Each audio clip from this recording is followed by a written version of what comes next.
उम्मीद तो पूरी थी जी।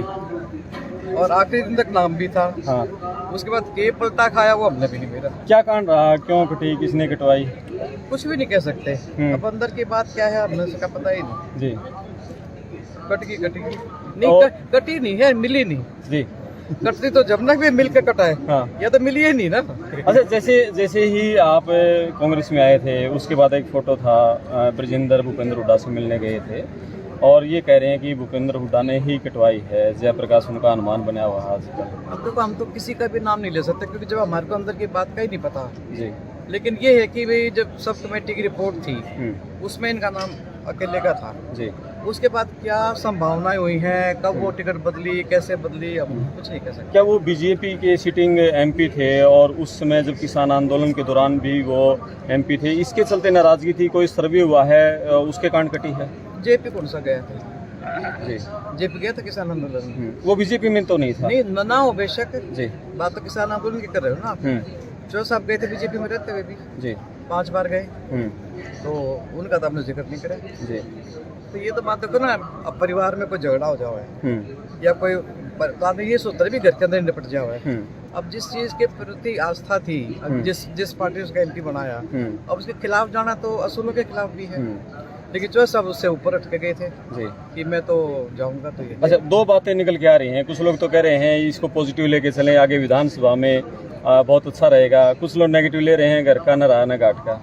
नहीं, हम तो देखो पॉजिटिव लेके चल रहे हैं। बिल्कुल आशावान हमेशा रहना चाहिए आदमी को।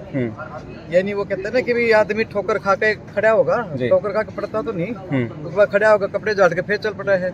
इसी तरह हम चल पड़ेंगे। और हम तो पड़े भी नहीं है भाई। टिकट ना होगी ना सही, नहीं मिली किस्मत की बात है, मिल जाती तो अच्छी बात थी। और विधानसभा तो 4 महीने बाद विधानसभा है। अब विधानसभा चुनाव लड़ेंगे? बिल्कुल लड़ेंगे जी। खट्टर साहब कह रहे हैं मैंने तो पहले चिता था मत जाओ वहाँ पर, मेरी मानी नहीं। वो तो खैर उन्होंने कहा था, लेकिन ये ब्रजेंद्र का अपना फैसला था कांग्रेस में जाने का। क्योंकि डिफेंस कमेटी के मेंबर थे राहुल गांधी और ब्रजेंद्र सिंह दोनों। तो आपस में इनकी बात हुई होगी, दोनों के स्वभाव थोड़े मिले जुले होंगे एक दूसरे से। तो उनको ये लगा कि मैं बीजेपी में ज्यादा दिन रह नहीं पाऊंगा और मेरे को पार्टी छोड़नी पड़ेगी, आज नहीं तो कल सही। बीच में अगर छोड़ देते ना तो बाई इलेक्शन हो जाता। इसलिए उन्होंने उस टाइम तो फैसला लिया नहीं। हालांकि दुख तो बहुत था मन में, किसान आंदोलन का था, फिर वो अग्निवीर का था, फिर ये लड़कियों के साथ जो दुर्व्यवहार हुआ, दिल्ली पुलिस ने बाल खींचे उनके, उसका दुख था। लेकिन वो टाइम ऐसा था कि अगर उस टाइम रिजाइन भी कर देते। अब अभय चौटाला रिजाइन करा, होया कि कुछ भी नहीं होया, वो फिर एमएलए बनेंगे। तो इसलिए रिजाइन करने मतलब ये है ना भी एक और इलेक्शन। अब उन्होंने जब लगा कि अब टाइम आ गया तो इस्तीफा दे दिया। क्या कांग्रेस में आए तो कांग्रेस के खिलाफ तो जाएंगे नहीं जी। हमने चाहे हम 10 साल बाद आए हों, लेकिन तो हम कांग्रेस ही हैं। बिल्कुल। तो कांग्रेस के खिलाफ कैसे जाएंगे? ये तो हमने कभी कराया ही नहीं है। हमने कभी दुर्भावना से राजनीति नहीं करी। उसमें कोई भी आ गया, चाहे हमारे खिलाफ आया जब भी चाहे कोई हमारे साथ रहे तभी भी, गलत व्यवहार ना तो हमारे स्वभाव में है, नाम करे। जयप्रकाश का फोन आ लिया?